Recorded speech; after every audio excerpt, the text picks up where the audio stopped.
Hello, and welcome to another edition of Out of Time Reviews, now with even more time to talk about even more of the latest titles to hit theaters and streaming. Once again, I am Andrew Parker, senior writer and film critic for TheGate.ca, and this week we have count 'em, 9 new films and series to look at, so let's not waste any time. This week on the show, we kick things off with the return of those multi-billionaire, gibberish-speaking, banana-loving hooligans in Minions and Monsters. Newcomer Lexi Mindtree fills some iconic shoes in the Legally Blonde series prequel, Elle. Writer, star, and co-creator Michelle Buteau brings her series Survival of the Thickest to a close with its third and final season. Peter Asher, Everywhere Man, looks at one of the hardest-working figureheads of the British invasion of the 1960s. Antidiva, the Carole Pope Confessions, gets to know one of Canada's most outspoken and underrated singer-songwriters. Time and Water finds an Icelandic writer reflecting on his family amid the obvious effects of a climate crisis. A teenager tries to learn more about the parents she never got to know and receives a curiously frosty reception in Romería. Comedian John Early reinvents the movie of the week melodrama for the modern era with Maddie's Secret. And Olivia Wilde, Seth Rogen, Penelope Cruz, and Edward Norton share a neighborly night from hell in The Invite. Like, share, and subscribe if you feel so inclined. Check out some of the other videos we have here on the channel. Feel free to hop around between the reviews using the time codes below if that's more your jam. And no matter what, thanks for being here.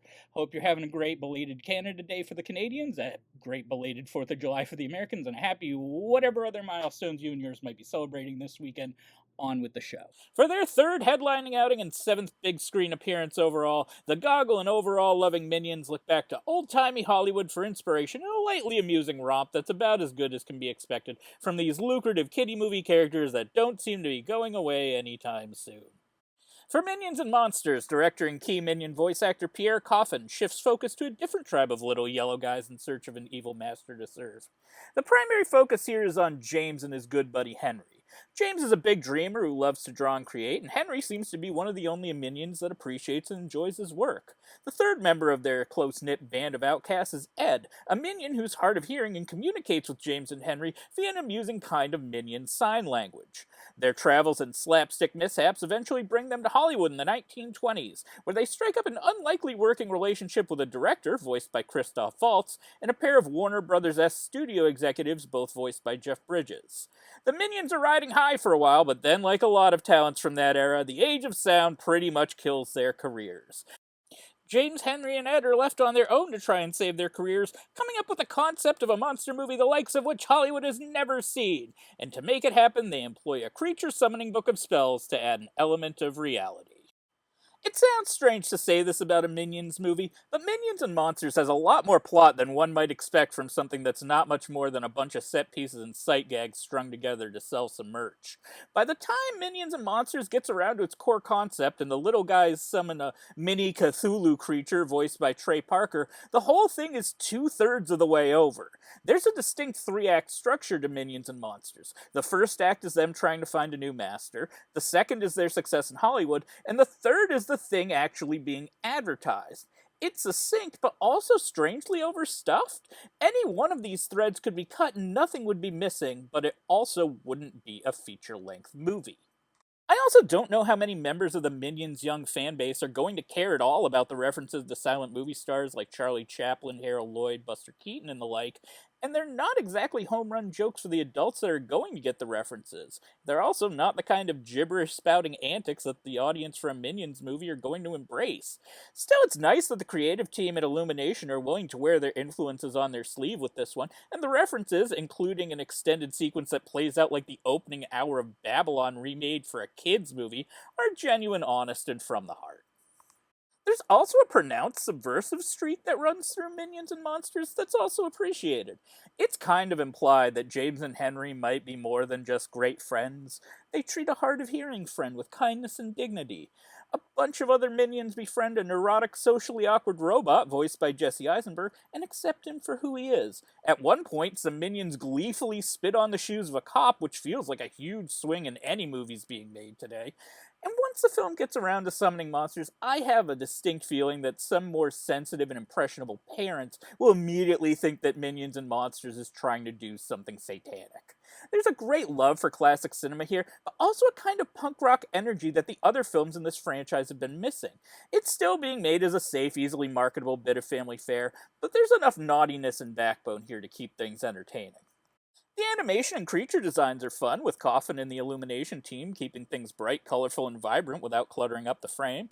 The pace is assured, even if one is left wondering just when the film will finally get around to the promised monsters of the title, and although I'm growing weary of the sameness of the Minions' antics, it's appreciated to go into a film that already knows every criticism you could make against it, with the filmmakers finding funny ways of addressing those points. I still don't love the Minions overall, but this was a good enough time and the best of the non-Despicable Me entries in this series. I'm going to give it a 6 out of 10. If I had to pick one of the 3 proper Minions movies to watch again, I'd easily choose this. Let's give it up one more time for the birthday girl, Elle Woods! I would just like to raise a glass to all of you. My friends, my world. I'm so lucky to have this life. I wouldn't change a thing.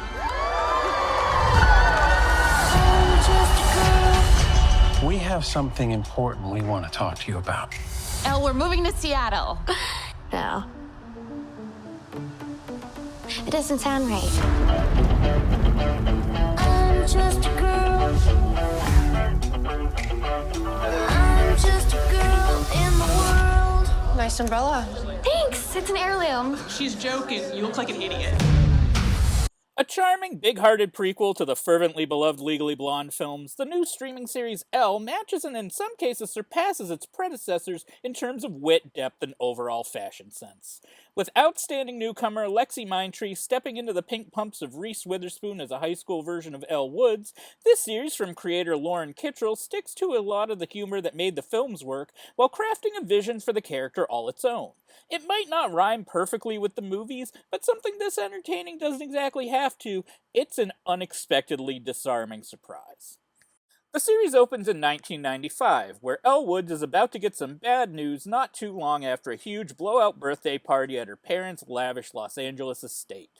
Following a botched procedure that could lead to a major lawsuit against the family, Elle's plastic surgeon father, played by Tom Everett Scott, and professional Real Housewife mom, played by June Diane Raphael, are packing up and moving to Seattle for a bit.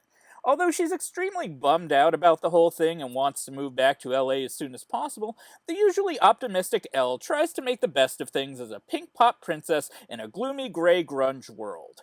Elle wants to do well by everyone around her, and while some of her classmates are decidedly skeptical or openly hostile towards her efforts to make her new school a nicer place, eventually some of them come around to her brighter point of view. The opening episode of Elle admittedly doesn't make a great first impression.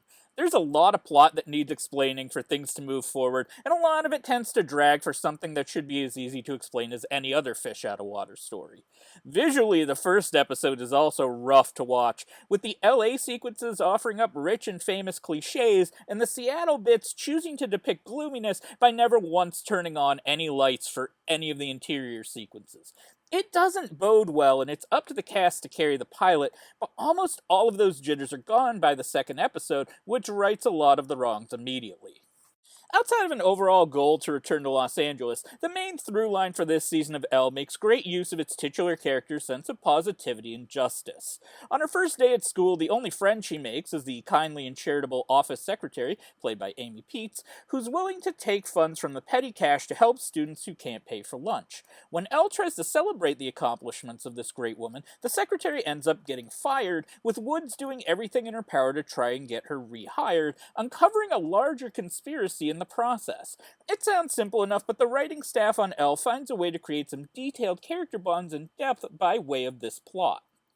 Elle finds herself torn between two boys, one a conventionally attractive athlete who appreciates her heart and mind, one a bit more of a rabble-rouser who supports Elle's journey, but might also be in it to forward his own smear campaign against the school principal. She gradually gets a true friend to warm up to her named Liz, played by an equally superb Gabrielle Policano, and Elle even finds herself the target of a bully for the first time in the form of Chandler Kinney's Kimberly, who is both despicable in her approach, but also the kind of antagonist who can make credible points against the heroine's potentially destructive, possibly even self-serving actions.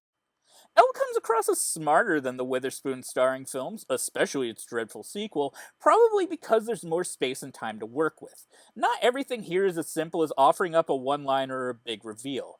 Elle does a surprising amount of heavy lifting along the way, even though the show is still, at its heart, mainstream easygoing viewing.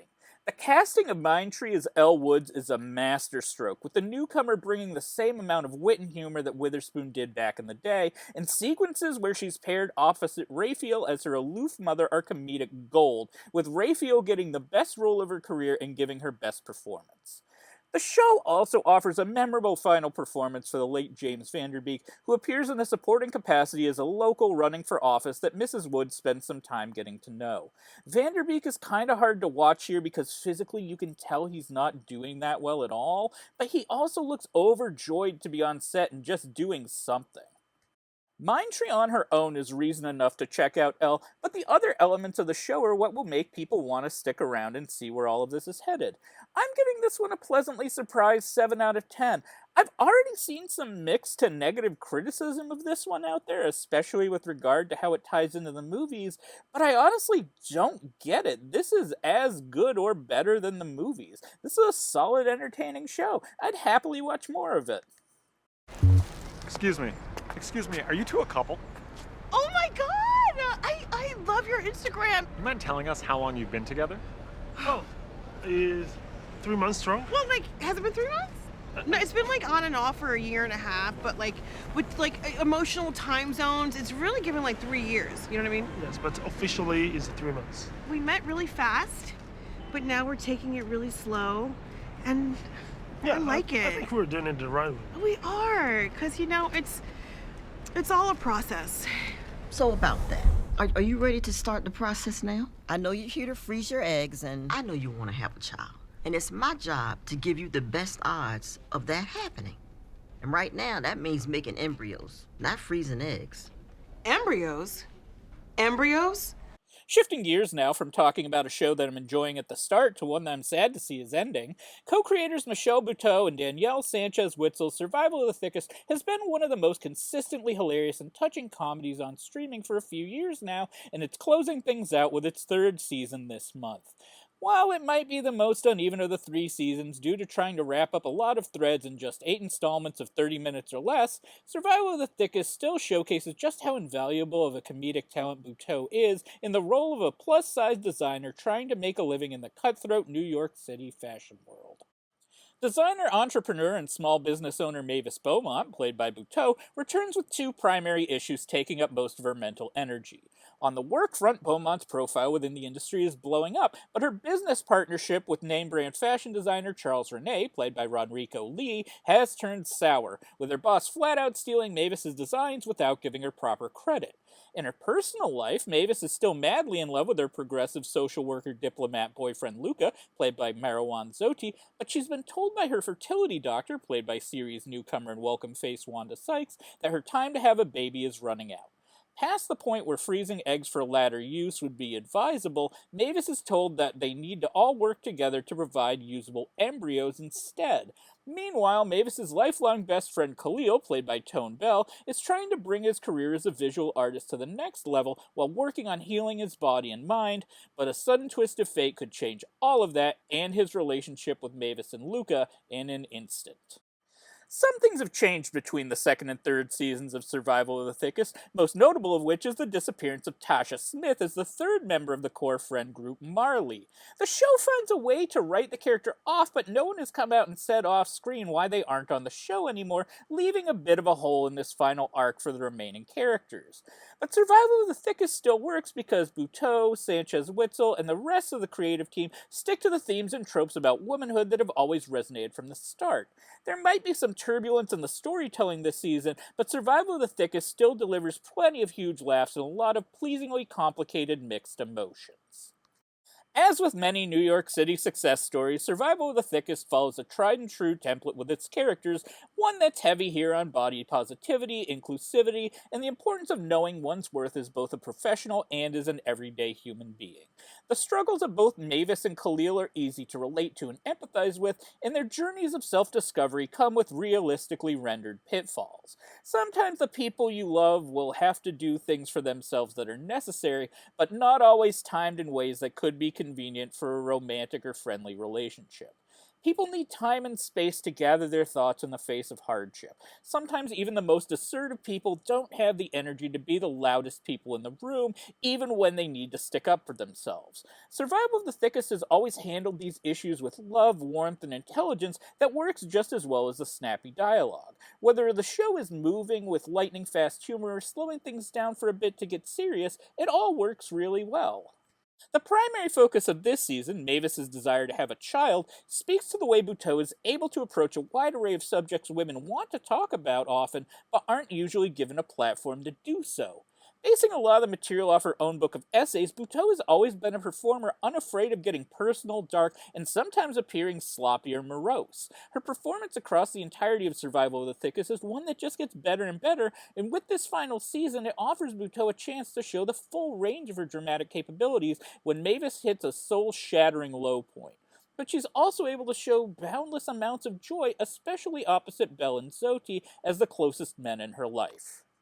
There are some threads and elements to Survival of the Thickest I would have liked to have seen better resolved by the end of this third and final season, but given what they have to work with, the results are strong and the finale is handled with the kind of warmth, heart, and belly laughs one would hope for as things come to a close. This final season of Survival of the Thickest gets a 7 out of 10 from me. While it feels rushed at points and this is the weakest of the 3 seasons, this one still hits in every way that counts the most. It is my honor to introduce producer, pop star, manager, Peter Asher. Peter was always a kind of ghostly, legendary figure. I didn't even know what he did. I guess the question is, how did all this happen? Peter Asher is one of those people in the music industry who might not be a household name to everybody, but chances are he might have had a hand in the construction of one of your favorite songs or albums in some capacity. Directors Daniel Geller and Dana Goldfein look at the life and career of this prolific musician, manager, label executive, producer, and showman in their overlong but studious talking head documentary, Peter Asher, Everywhere Man. The British-born son of an esteemed doctor father and classical musician mother, Asher actually got started in the entertainment industry as a child actor, not as a musician, working alongside his equally redheaded sisters Claire and Jane. Peter transitioned away from acting and towards music when he began a singer-songwriter partnership with Gordon Waller. Their pop duo, Peter and Gordon, rode the crest of the British invasion of the 1960s on the strength of their biggest hit, A World Without Love, a song originally written for a very different band by the then-boyfriend of Asher's sister Jane, Paul McCartney. Asher would parlay his fame into the founding of a bookstore and gallery that would serve as major hubs for the British counterculture, and from there, once Peter and Gordon had run its course, Asher would become the first head of A&R for the Beatles-owned Apple Records, discovering James Taylor and becoming his manager. From that point on, Asher would be heralded as a guru by everyone who worked with him, even becoming one of the few producers to ever grace the cover of Rolling Stone, flanked by Taylor and another of his closest collaborators, Linda Ronstadt. Peter Asher, Everywhere Man, takes a lot of its structure from the autobiographical touring show and performances its subject still takes out on the road. Geller and Goldfein capture some of these shows with Asher in his natural element, and while I always wondered what was going through the mind of his band and background singers who've heard these stories hundreds of times now, the film captures the kind of nostalgia these stage shows are going for. They're relaxed, charming, and yes, very heavy on the anecdotes, but there's a place of comfort that can be achieved from hanging out in such environments with a storyteller as gregarious and accomplished as Asher.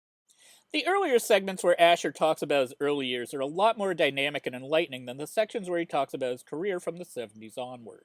Asher and the other interview subjects brought out by Geller and Goldfein paint a vibrant picture of what it was like to be a part of the UK music scene at such a pivotal time. In this portion of the film, the building blocks of what rock and roll, R&B, and pop music would become are constructed and arranged in a precise and reverent manner. But around the time James Taylor comes into the picture about the halfway point, Peter Asher, Everywhere Man starts to feel its length, and the film's subject often feels pushed to the background in favor of discussions about the careers of Taylor, Carole King, and Linda Ronstadt. They're all people worth talking about, some of whom have already had decent documentaries made about them specifically, but this part in particular will feel overly long for all but those keenly invested in what it takes to break new artists behind the scenes. For casual observers of Asher or those with less of a vested interest in musical history, this portion of Geller and Goldfein's film will be dry territory, pushing the whole thing uncomfortably close to the 2-hour mark. Peter Asher Everywhere Man is a tough film for me to rate. I only found myself really enjoying half the film despite being a big admirer of Taylor Ronstadt and King, who plays such a huge part in the second half. I feel like I learned a lot about Asher, and possibly more than I wanted or needed to. When the film is able to spend some time watching Peter hanging out with friends, perhaps most memorably while sharing lunch at home with comedian Eric Idle, the film is able to coax out the personality of someone who's usually shy and reserved off stage. And while I could hope that the film's second half had a bit more style and drive to keep things moving along, I can't say that the final results aren't studious and comprehensive. It might be more for the fans, but I'm still inclined to give this a 6 out of 10, because the appreciation is there for those who want to revel in it.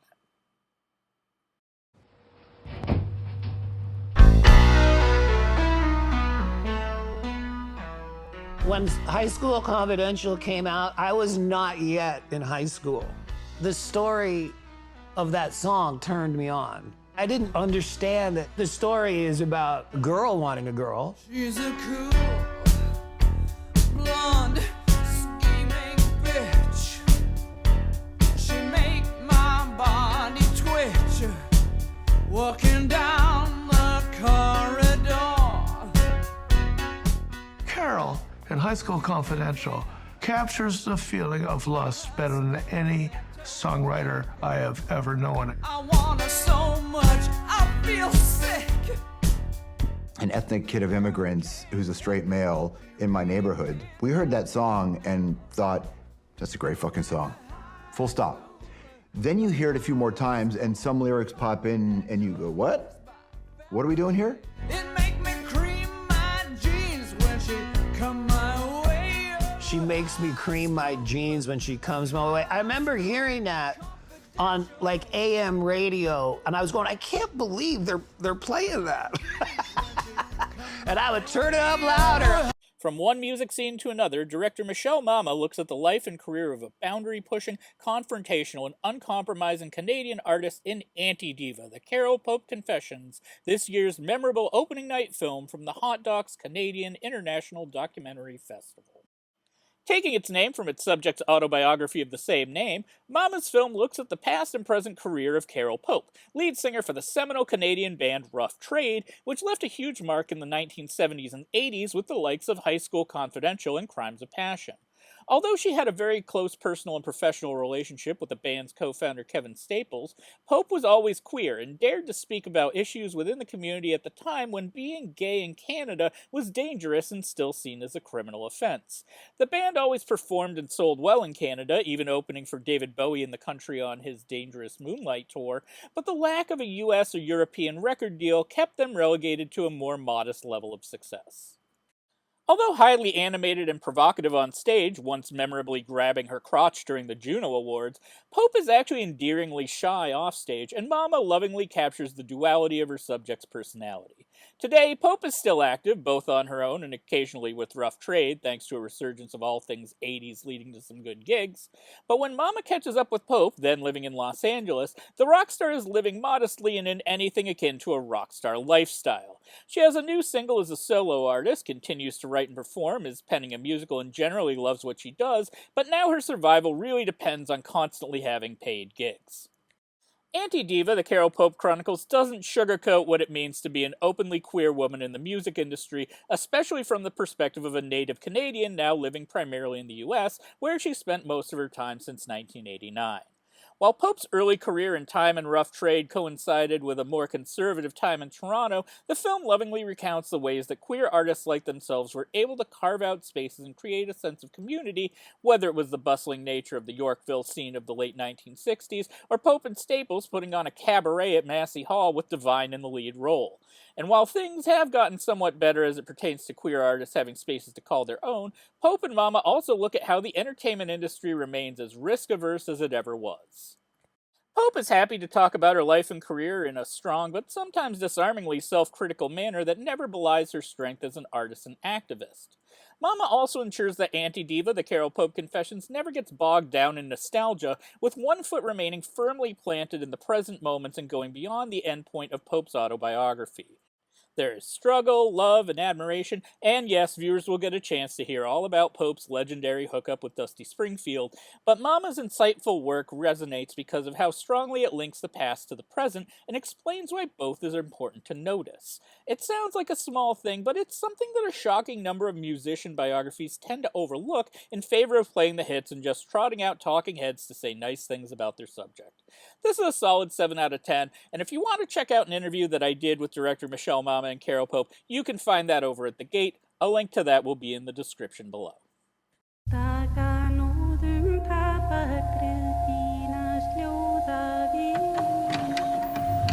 Hello. Hello. Hello.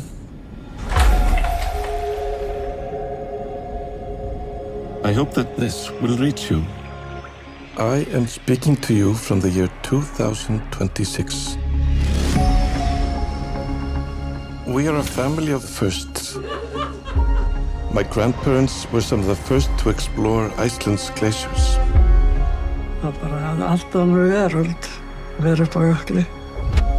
But I became the first to say goodbye to something we never thought we could lose.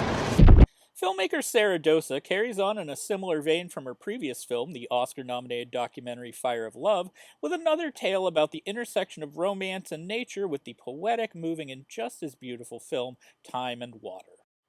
Dosa collaborates on her latest with Icelandic poet and writer Andri Snær Magnusson, who wants to create a time capsule for future generations. Now 53 years old and with a family of his own, Magnusson is feeling reflective and frightened about the future, particularly as it pertains to the disappearance of glaciers in and around his native country. Not only is the disappearance of these centuries-old entities concerning from a climate change perspective, but it's something personal at the heart of Magnusson's family. His grandmother Hulda and grandfather Arni were some of the first people to intensely study glaciers. They were among the first scientists to get deep ice cores that dated back 1,500 years and beyond. For them, glaciers were a second home, and they loved to document them every chance they got, even going as far as to have their honeymoon on one. They were able to link science to legend and mythology that surrounded the glaciers, and if they continue to disappear at such an alarming rate, Magnusson fears that the country's history and oral traditions won't make sense anymore. Time and Water is a work of tremendous reflection, artistic ambition, familial history, and environmental advocacy, woven intricately together into a unique tapestry that spans generations. It's an impassioned, tender cinematic open letter driven by a desire to hang on to everything Dosa's subject holds dear while cautioning about the future, all of it set to a gorgeously anthemic musical score from Dan Deacon. Pulling heavily from Magnusson's family archives, Dosa and cinematographer Pablo Alvarez Mesa marry 16mm footage and striking stills with modern digital techniques to create a visual mosaic that's evocative and emblematic of the writer's words and thoughts, which are narrated throughout by the subject.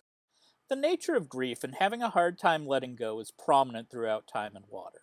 For every year that goes by amid our current rate of climate change, the world loses 5 years' worth of glacial history.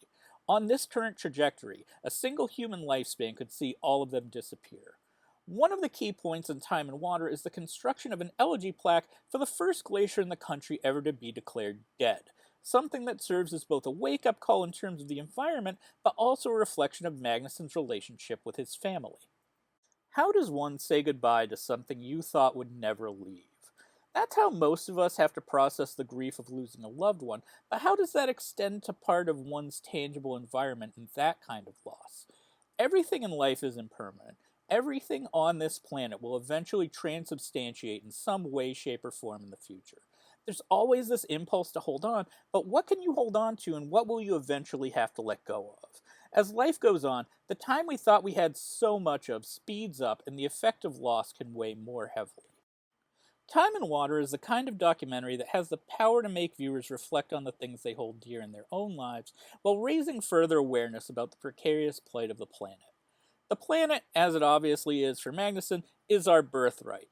It's a restrained and reserved film, not something that's flashy or in your face, but then again, neither was Dosa's previous film, and that was equally as great as this is. It values the viewer's own experiences and their ability to link the material to one's own life outside the cinema. It's a smart film full of mixed emotions and a lot of food for thought. This one gets an 8 out of 10. Marina, bienvenida, por fin. Ahí vivían mis padres, ¿no? En ese edificio alto. ¿Estuviste investigando? Sí. Madre mía, la misma constitución que tu madre. Qué calcomanía. ¿Y por qué has tardado tanto en venir a visitarnos? Bé, molt simpàtics. N'hi ha una mica guapo.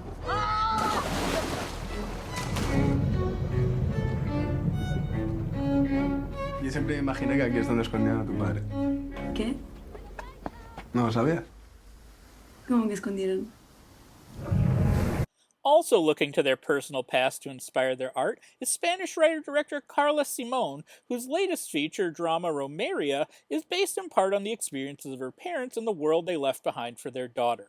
Pulled from her parents' letters and diaries, Romería follows a young woman as she tries to understand the parents she never got to know as a child and uncovers a family history that none of her extended relatives seem willing to talk about or acknowledge.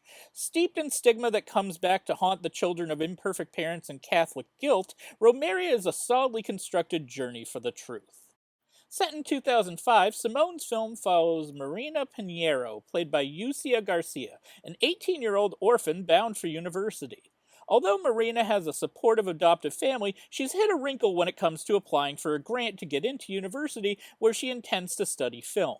Her father's death certificate doesn't state that he fathered any children, meaning she has to travel to the Atlantic coast to visit with the biological grandmother and grandfather she barely knew when her parents died at a young age.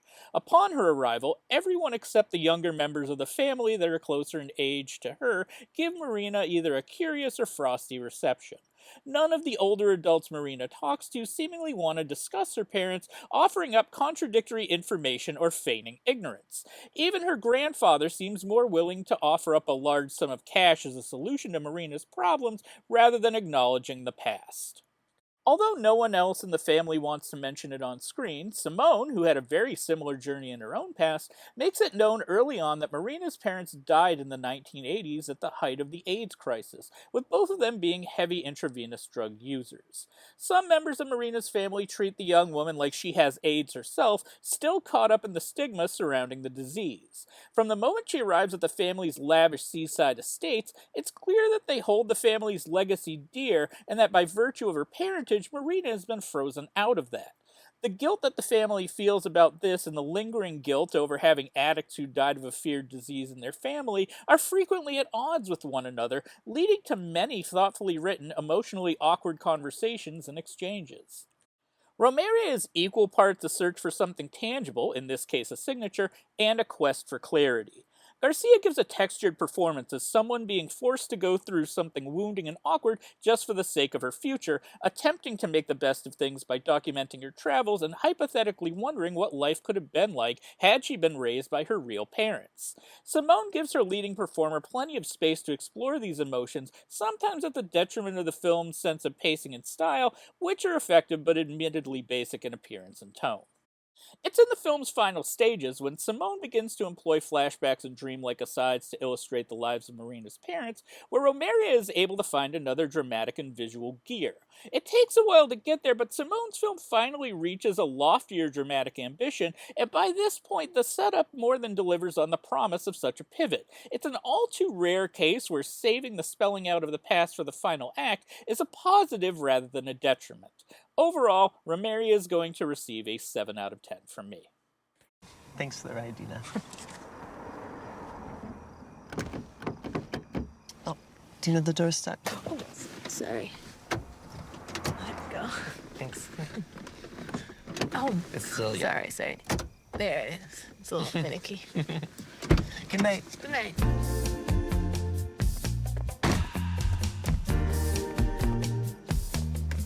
Hey, Maddie! Don't you ever get tired of being such a good girl? No. First, I feel the need to apologize for the lateness of this one.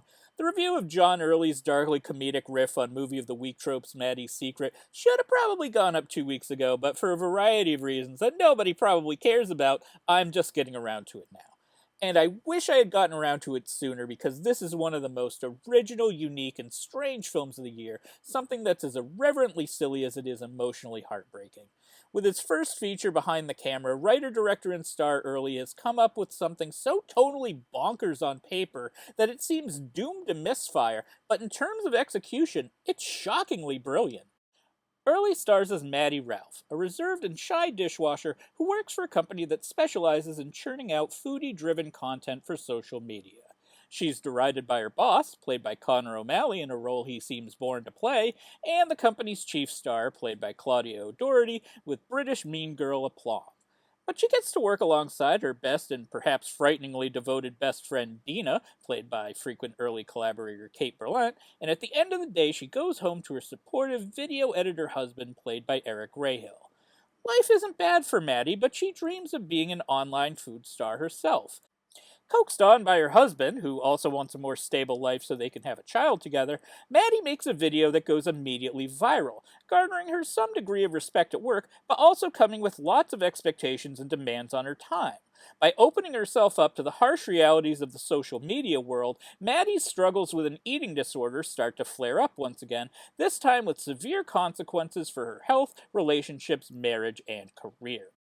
Maddie's Secret is a funny movie about inherently unfunny things, like sexism, ableism, the brutal nature of the attention economy, and eating disorders. None of these things should be amusing, and yet Early has cracked the code to create a film that's as emotionally affecting as it is darkly funny, and he does so by never punching down, reveling in poor taste, or treating his gender-bending main character as something foolish. Maddie's Secret is funny and moving because of how straightforward and compassionately Early is handling the material. Maddie's Secret aims for camp appeal all the way, but not in a deliberately over-the-top manner. Early aims to recreate the feeling of a very specific kind of 1970s or 80s made-for-television movie, one that revolves around someone trying to overcome some sort of disease, or mental disorder, or handicap, or addiction, en route to a happier, healthier life. The specifics in these kinds of movies are always basic in nature and not usually very nuanced, following a very close template. Someone from a decent enough background who should be thankful enough for what they have is suddenly placed into a position where they could lose everything they've worked towards. These films always had an element of casual cruelty to go along with their sometimes dubious good intentions, but Early has found a way to simultaneously poke fun at the ludicrous nature of such plots while imbuing the film with genuine heart and a better defined sense of modern optics. Casting himself as a woman in a film about a person with a complicated relationship to food is a brave move, but in doing so, Early is able to perfectly calibrate the direction of the film around him. It's like Maddie's Secret occupies a space of its own in gay filmmaking between John Waters and Todd Haynes, the latter of whom actually started with the same kind of heightened blend of weirdness, and the former who is never afraid of taking things to extremes in the service of a laugh.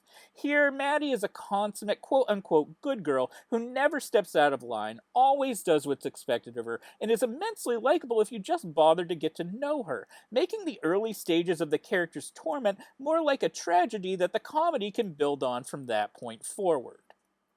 The film heads into more overtly comedic territory in its darkest hour, right around the point when Maddie has to enter into a treatment facility, and by that moment, Early has earned the right to imbue a little bit more levity into things. By this point in the film, we know that Early's heart and mind are firmly in the right place, and that the character of Maddie is in safe and loving hands, both on-screen and off. That becomes even more necessary when Maddie is forced to confront her relationship to her critical, uncaring mother, Beverly, played by a lusciously evil Kristen Johnston. At that moment, the audience can see Maddie for the beautiful person she is, and everyone else around her as the real joke of the film. The film also offers up a blistering indictment of influencer culture, especially with regard to showing food as a luxury meant to be fawned over. The fake company Maddie works for is a headshot of a joke directed straight at Bon Appetit publishers Condé Nast and their fallen YouTube empire, while Maddie also competes with her nemesis to become the food stylist for a new season of a bear-like drama on FX. There's a righteous amount of anger at the heart of Maddie's Secret towards social media and how it skews one's view on reality.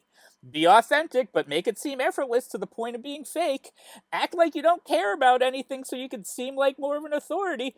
Beef up those socials or no one's going to take you seriously.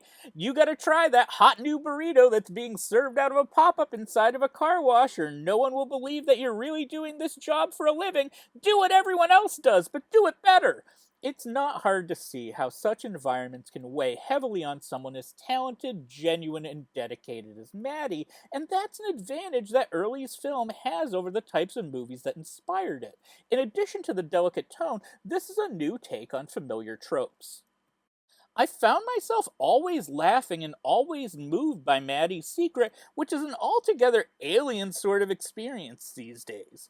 Early's performance, script, and direction are all revelatory, and I'm excited to see what he can come up with next because this is admittedly going to be a tough act to follow. It's kind of a once-in-a-lifetime sort of movie, and one that I'm going to give a 9 out of 10 to. It's brilliant, unexpected, and resonates deeply with me long after I've seen it. A major surprise. You've really got some beautiful pieces. It's all Angela. Well, I know what I like, but it's actually not all expensive. Some of it is very Some of it, expensive, most of it's though. not. Some of it is, though, Yeah, not everything. But some of it but not everything. I guess what I meant to say is you can tell that it's been done with a lot of care, and you have a really great eye. That's true. I can feel it.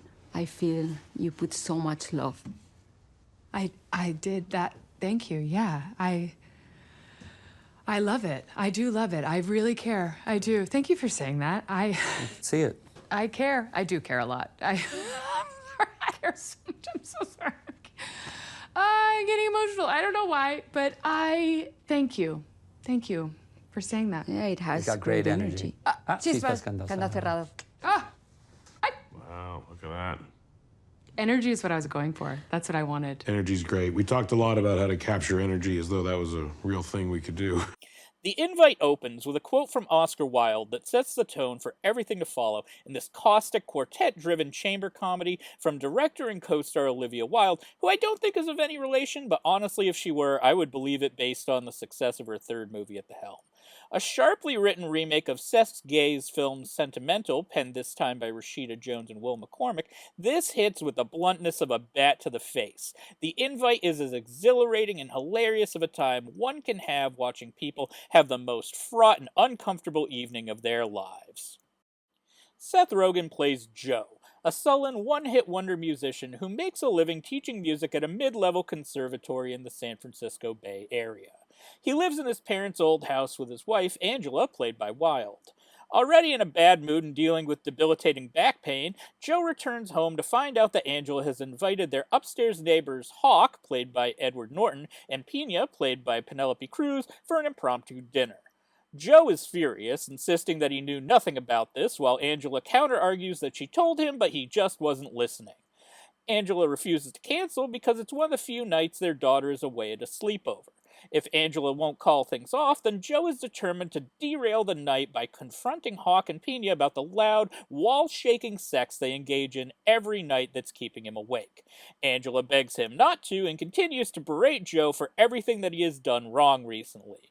When Hawk and Pina eventually do arrive, bearing flan, they notice the tension and wonder if it's still a good time. Things settle down for a bit despite Joe's perpetual annoyance before the night takes an even weirder and more contentious turn. From the outset, it's clear that Wilde wants the invite to feel like a throwback to the films of the 1970s. The fingerprints of Cassavetes, Elaine May, and Billy Wilder are all over the invite, but the real inspiration here is as obvious as the Wilde quote that opens the film. This is a movie where people parry, thrust, pivot, and attack with their words as if every minor inconvenience or slight provokes a battle to the death, except from Norton's hilariously dopey firefighter-turned-masseuse, who both appreciates honesty but is too weak-willed to say anything truly cutting. Wilde and Rogen have the opportunity to go full tilt at each other as two people have become so deeply out of love with one another that the resentment has become toxic, and almost every conversation that could have once been handled with maturity and nuance becomes a never-ending shouting match where neither party listens. Rogen gets to show a lot of fire and righteous indignation as a borderline crybaby, and Wilde is unafraid to play Angela as a headstrong tyrant who can never be wrong about anything. And then there's Cruz, the MVP of a film with 4 outstanding performances as a psychoanalyst and sex therapist who's perfectly at ease with who she is and never feels the need to turn to hostility or sarcasm.